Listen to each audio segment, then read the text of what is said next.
Namaskar दोस्तों, let's take our eyes on the Israeli-Palestinian conflict once more. Because not only Palestinians, humanity भी अब खतरे में है। इजराइल और कब्जे वाले फिलिस्तीनी क्षेत्र 2023। मई में इजराइल ने कब्जा किए गए और नाकाबंदी किए गए गाजा पट्टी में 5 दिवसीय आक्रमण शुरू किया, जिसमें 11 फिलिस्तीनी नागरिक मारे गए। 7 अक्टूबर को दक्षिणी इजराइल में हमास के नेतृत्व में हुए हमले के बाद, जिसके दौरान कम से कम 1000 लोग मारे गए, जिनमें से 36 बच्चे थे और लगभग 245 को बंधक या बंदी बना लिया गया। इजराइल ने तीव्र सैन्य अभियान चलाया, जिसमें गाजा में 21,600 फिलिस्तीनी मारे गए, जिनमें से 1/3 बच्चे थे और 60% घर बर्बाद हो गए। अक्टूबर में इजराइल ने गाजा पर अपनी 16 साल की नाकाबंदी को और तेज कर दिया। भोजन, पानी, बिजली, ईंधन और दवाओं सहित सभी आपूर्ति काट दी, जिससे मानवीय तबाही बढ़ गई। अकेले गाजा में 2.2 मिलियन की आबादी में से 1.9 मिलियन फिलिस्तीनियों को इजरायली हमलों के कारण जबरन विस्थापित होना पड़ा। राज्य समर्थित बसने वालों की हिंसा में वृद्धि हुई। दक्षिणी इजराइल में नेगेव नकाब में इजरायली सेना ने बेडौइन घरों और पूरे गांवों को ध्वस्त करना जारी रखा, जिसमें 222वीं बार एक गांव भी शामिल था। वेस्ट बैंक में 2005 के बाद से इजरायली पुलिस अभियान सबसे घातक थे, जिसमें 110 फिलिस्तीनी बच्चे मारे गए। बिना किसी आरोप या मुकदमे के फिलिस्तीनियों को हिरासत में लेना रिकॉर्ड स्तर पर पहुंच गया। इजराइल के अंदर पुलिस ने कभी कभी सरकार विरोधी प्रदर्शनों में अत्यधिक बल और मनमानी गिरफ्तारी का इस्तेमाल किया और फिलिस्तीनी समुदायों में युद्ध विरोधी प्रदर्शनों पर प्रतिबंध लगा दिया। एलजीबीटीआई लोगों को कानून और व्यवहार में भेदभाव का सामना करना पड़ा। पृष्ठभूमि: जिन राजनेताओं ने नस्लीय घृणा को भड़काया तथा फिलिस्तीनी क्षेत्र पर कब्जा करने और फिलिस्तीनियों को जबरन निर्वासित करने का प्रस्ताव रखा, उन्हें बेंजामिन नेतन्याहू सरकार द्वारा सैन्य और पुलिस संबंधी जिम्मेदारियां दी गईं। वित्त मंत्री बेजेल स्मोट्रिच फरवरी में कब्जे वाले पश्चिमी तट के गवर्नर बने और सुरक्षा मंत्री इटमार बेन ग्वीर ने अप्रैल में एक स्वयंसेवी राष्ट्रीय रक्षक का गठन किया। हमास के 7 अक्टूबर के हमले के बाद उनकी यहूदी वर्चस्ववादी धारणाएं मुख्य धारा में आ गई। फिलिस्तीन प्रविष्टि देखें। अंतर्राष्ट्रीय मानवीय कानून का उल्लंघन। गाजा पट्टी 9 से 13 मई तक कब्जे वाले और घेरे हुए गाजा के खिलाफ इस साल का पहला इजरायली हमला हुआ, जिसमें 4 बच्चों सहित 11 फिलिस्तीनी नागरिक मारे गए और 103 घर नष्ट हो गए। शुरुआती हवाई हमले में अल कुद्स ब्रिगेड, इस्लामिक जिहाद से जुड़ा सशस्त्र समूह के वरिष्ठ सदस्य खलील अल बहातिनी, उनकी पत्नी और छोटी बेटी, साथ ही उनके पड़ोसी दानिया और ईमान अदास मारे गए। अल कुद्स ब्रिगेड ने इजरायली शहरों की ओर सैकड़ों अंधाधुंध रॉकेट दागे। गाजा के लिए विनाशकारी मानवीय परिणामों के साथ शत्रुता के दूसरे दौर में अभूतपूर्व संख्या में नागरिक हताहत हुए।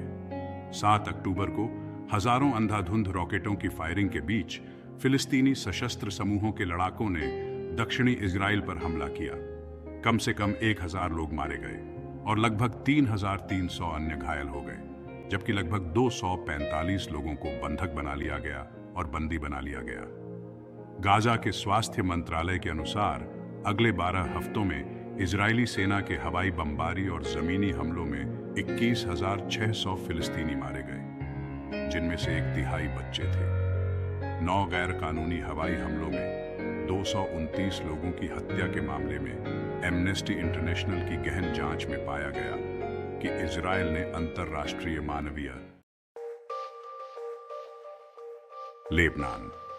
हिजबुल्लाह, एक सशस्त्र शाखा वाला राजनीतिक दल, तथा लेबनान में अन्य सशस्त्र समूहों ने उत्तरी इजराइल पर रॉकेट दागे। 16 अक्टूबर को इजरायली तोपखाने ने दक्षिणी लेबनान के शहर दायरा पर गोलाबारी करने के लिए सफेद फास्फोरस का इस्तेमाल किया। सीमा पार हमलों में लेबनान में लगभग 120 लोग मारे गए तथा इजराइल में 10 से अधिक लोग मारे गए। 13 अक्टूबर को दक्षिणी लेबनान में 7 पत्रकारों के एक समूह पर इजरायली हमलों में रॉयटर्स के पत्रकार इस्साम अब्दुल्ला की मौत हो गई।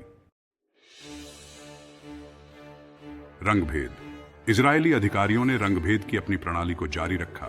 ऐसे कानून पारित किए जो फिलिस्तीनियों को इजरायलियों से अलग करते थे, फिलिस्तीनियों को वंचित स्थानों तक सीमित रखते थे और ऐसी नीतियों को लागू करते थे जो फिलिस्तीनियों को व्यवस्थित रूप से बेदखल करने में मदद करती थी।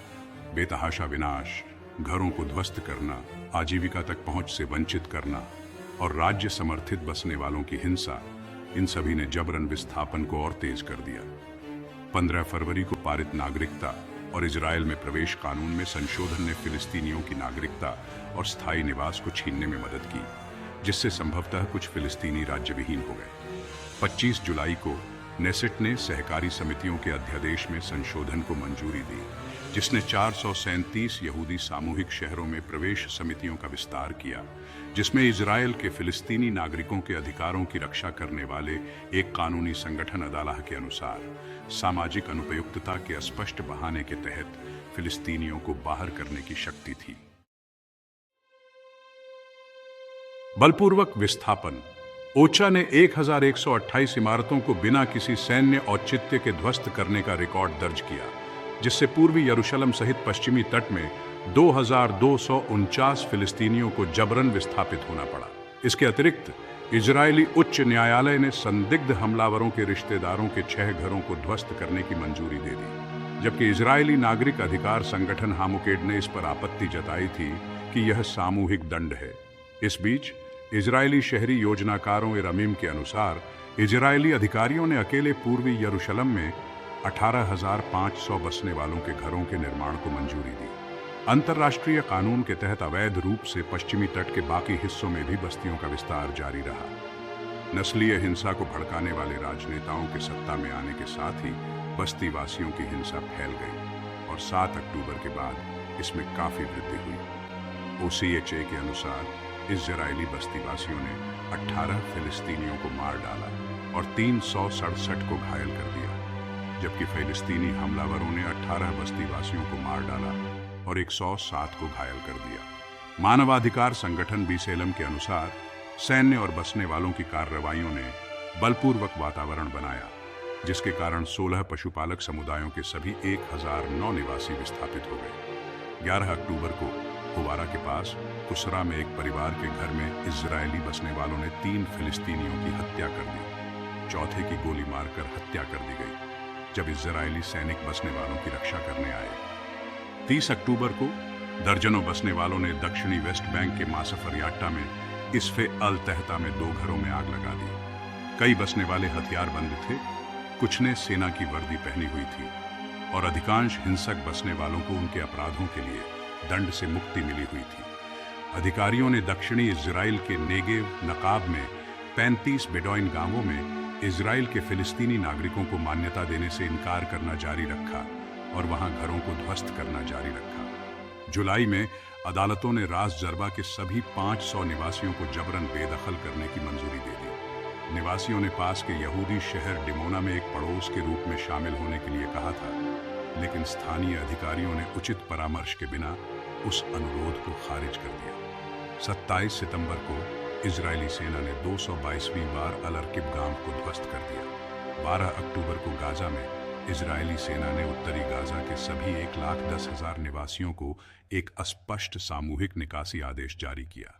नवंबर और दिसंबर में इजरायली बलों ने डेयर अल बलाह और खान यूनिस सहित दक्षिणी क्षेत्रों में नागरिकों को विस्थापित करने का आदेश दिया। दिसंबर की शुरुआत तक गाजा में 1,90,000 फिलिस्तीनियों को जबरन विस्थापित कर दिया गया था। गैरकानूनी हत्याएं, पूर्वी यरूशलेम सहित पश्चिमी तट। यह वर्ष 2005 के बाद से पश्चिमी तट पर फिलिस्तीनियों के लिए सबसे घातक रहा, क्योंकि पुलिस हत्याओं के लिए दंड से मुक्ति और नेताओं के उकसावे के कारण इजरायली पुलिस कार्रवाई लगातार घातक होती गई। OCHA के अनुसार जेनिन और नबलस में सशस्त्र समूहों के खिलाफ अभियान के दौरान इजरायली सेना ने 493 फिलिस्तीनियों को मार डाला, जिनमें से अधिकांश नागरिक थे। 12,500 से अधिक घायल हुए। डिफेंस फॉर चिल्ड्रन इंटरनेशनल फिलिस्तीन ने बताया कि इजरायली सेना ने 2023 में यरूशलेम सहित वेस्ट बैंक में 110 बच्चों को मार डाला। 5 जून को मोहम्मद अल तमीमी 3 साल का रामल्लाह के उत्तर में नब्बी सालेह में इजरायली सेना द्वारा गोली मारे जाने के बाद अपने घावों के कारण मर गया, जब उसके पिता उसे जन्मदिन की पार्टी में ले जा रहे थे। कोई आपराधिक जांच नहीं खोली गई। पूरे साल उत्तर में जेनिन शरणार्थी शिविर में इजरायली कानून प्रवर्तन अभियान चलाए गए, जिसमें जनवरी से जुलाई के बीच कम से कम 23 फिलिस्तीनी मारे गए। 20 जून को एली बस्ती के पास इजरायली नागरिकों के खिलाफ सशस्त्र फिलिस्तीनियों द्वारा किए गए बदला लेने वाले हमलों में 4 लोग मारे गए। 21 जून को सैकड़ों बसने वालों ने एली के दक्षिण में तुर्मुसैया के फिलिस्तीनी गांव पर हमला किया, जिसमें एक निवासी की मौत हो गई और 15 घरों में आग लग गई। फिलिस्तीनी स्वास्थ्य मंत्रालय के अनुसार अक्टूबर से इजरायली बलों ने जेनिन पर बार बार हमला किया, जिसमें कम से कम 116 लोग मारे गए, जिसमें 22 अक्टूबर को अल-अंसार मस्जिद पर हवाई हमला भी शामिल है। सत्य, न्याय और क्षतिपूर्ति का अधिकार। इजरायली अधिकारी इजरायली सेना द्वारा किए गए अपराधों और उल्लंघनों की तुरंत, गहन और स्वतंत्र रूप से जांच करने में विफल रहे, जिसमें वेस्ट बैंक में गैर कानूनी हत्याएं और गाजा में युद्ध अपराध शामिल हैं। इजरायल ने संयुक्त राष्ट्र जांच आयोग के साथ सहयोग करने और ओपीटी पर संयुक्त राष्ट्र के विशेष प्रतिवेदक को प्रवेश देने से इनकार करना जारी रखा। अक्टूबर के अंत में आईसीसी अभियोक्ता ने इजरायल, वेस्ट बैंक और गाजा के साथ मिस्र की सीमा पर राफा क्रॉसिंग का दौरा किया। 29 दिसंबर को दक्षिण अफ्रीका ने गाजा में 1948 के नरसंहार सम्मेलन के उल्लंघन के संबंध में इजरायल के खिलाफ कार्यवाही शुरू करने के लिए आईसीजे में आवेदन किया। आंदोलन की स्वतंत्रता। 7 अक्टूबर के बाद फिलिस्तीनियों की आवाजाही पर मनमाने प्रतिबंध और कड़े कर दिए गए, कुछ मामलों में सामूहिक सजा के बराबर। बंदिशों की वजह से मरीजों को अस्पताल ले जाने में दिक्कत हुई। पूर्वी यरूशलेम समेत पश्चिमी तट में ओसीएचए ने 645 चौकियों, सड़क अवरोधों और अवरोधों का दस्तावेजीकरण किया, जिनमें से 80 दक्षिण में हेब्रोन में थे, जहां सबसे अधिक आबादी वाले पश्चिमी तट के शहर के बीच में लगभग 600 निवासी अवैध रूप से रह रहे थे। बीटसेलेम के अनुसार 7 अक्टूबर के बाद इजरायली सेना ने हेब्रोन शहर के 11 मोहल्लों में लगभग 750 परिवारों पर 14 दिनों का कुल कर्फ्यू लगा दिया। चेहरे की पहचान तकनीक से मजबूत हेब्रोन में चेक पॉइंट 54 ने फिलिस्तीनियों के बहिष्कार को स्वचालित कर दिया। चेहरे की पहचान तकनीक ने फिलिस्तीनियों की पूर्वी यरूशलेम में पहुंच को भी प्रतिबंधित कर दिया। सेना ने गांवों और शरणार्थी शिविरों को बंद कर दिया और खेत तक पहुंच को प्रतिबंधित कर दिया। इजरायल और वेस्ट बैंक के गाजा से आए हजारों मजदूरों के वर्क परमिट 11 अक्टूबर को बिना किसी चेतावनी के रद्द कर दिए गए, जब इजरायली सेना ने उन्हें हिरासत में ले लिया। उन्हें सैन्य ठिकानों पर कम से कम 3 हफ्ते तक बिना किसी संपर्क के रखा गया, जहां उनमें से 2 की मौत हो गई। मौतों की उचित जांच नहीं की गई। इजरायली सेना ने समुद्र में कम से कम 8 फिलिस्तीनी मछुआरों को गोली मार दी, जिससे वे स्थायी रूप से घायल हो गए। गाजा मछुआरा संघ के अनुसार मछली पकड़ने के क्षेत्रों और निर्यात पर प्रतिबंधों के कारण 90% से अधिक मछुआरों के परिवार गरीबी में जी रहे हैं।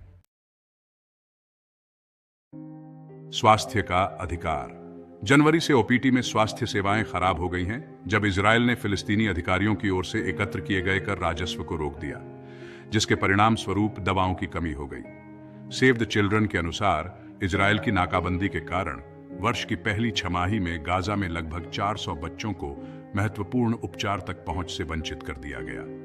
अक्टूबर से ही हमलों के कारण गाजा की स्वास्थ्य सुविधाएं बर्बाद हो गई थी और लगभग 55,000 घायल लोगों के इलाज के लिए चिकित्सा भंडार का इस्तेमाल किया गया था। सीमाएं सील होने के कारण गंभीर रूप से घायल लोग भी गाजा के बाहर इलाज नहीं करवा सकते थे। 486 लोगों के लिए एक शौचालय वाले अस्थायी आश्रयों में भीड़ भाड़, साफ पानी या स्वच्छता की कमी के कारण श्वसन, पेट और त्वचा के संक्रमण में वृद्धि हुई। यूनिसेफ के अनुसार अपर्याप्त परिस्थितियों में एक घायल बच्चों के पैर काटे गए। WHO के अनुसार दिसंबर के मध्य तक गाजा में 93% लोग भूख से मर रहे थे, जिससे उन्हें अन्यथा इलाज योग्य बीमारियों से मृत्यु का खतरा था, जिसमें गर्भवती और स्तनपान कराने वाली महिलाओं को विशेष रूप से जोखिम था। मनमाने ढंग से हिरासत। फिलिस्तीनी कैदी क्लब के अनुसार 7 अक्टूबर के बाद के महीने में इजरायली बलों ने 2200 फिलिस्तीनियों को गिरफ्तार किया। इजरायली अधिकारियों ने गैर कानूनी लड़ाके कानून का इस्तेमाल किया। जो एक ऐसी श्रेणी है जो अंतर्राष्ट्रीय मानवीय कानून में मौजूद नहीं है, जिसके तहत गाजा से 661 फिलिस्तीनियों को बिना किसी आरोप या मुकदमे के हिरासत में रखा गया। हामोकेड के अनुसार लगभग 3,291 फिलिस्तीनियों को बिना किसी आरोप या मुकदमे के प्रशासनिक हिरासत में रखा गया। ICRC ने पुष्टि की है कि फिलिस्तीनी कैदियों को 7 अक्टूबर के बाद से अपने परिवारों और वकीलों से संपर्क करने से वंचित कर दिया गया था। आपातकालीन स्थिति के आदेशों के तहत, जिसे 31 अक्टूबर को वर्ष के अंत तक बढ़ा दिया गया था, इजरायली अधिकारियों ने गाजा के एक मानवीय कार्यकर्ता मोहम्मद अल-हलाबी की सजा के संबंध में साक्ष्य और तर्कों का सारांश साझा करने से इनकार कर दिया। यातना और अन्य दुर्व्यवहार।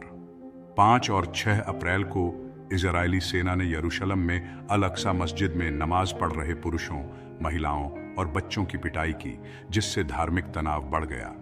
उन्होंने मस्जिद के बाहर कम से कम 450 फिलिस्तीनियों को गिरफ्तार किया। बाद में उन्हें नंगे पैर छोड़ दिया गया और पीटा गया।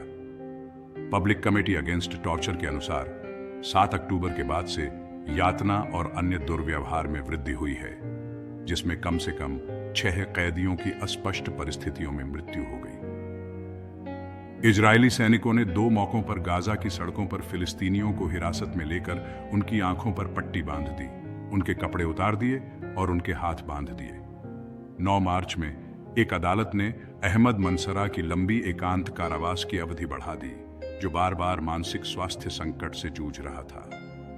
10 मई में कैदी खादिर अदनान की पर्याप्त चिकित्सा देखभाल के बिना 3 महीने की भूख हड़ताल के बाद मृत्यु हो गई, जिससे वह 30 वर्षों में भूख हड़ताल पर मरने वाला पहला फिलिस्तीनी कैदी बन गया। अभिव्यक्ति और एकत्र होने की स्वतंत्रता। जनवरी में सरकार द्वारा न्यायिक सुधार योजनाओं की घोषणा के बाद हजारों इजरायली लोगों ने विरोध में प्रदर्शन किया।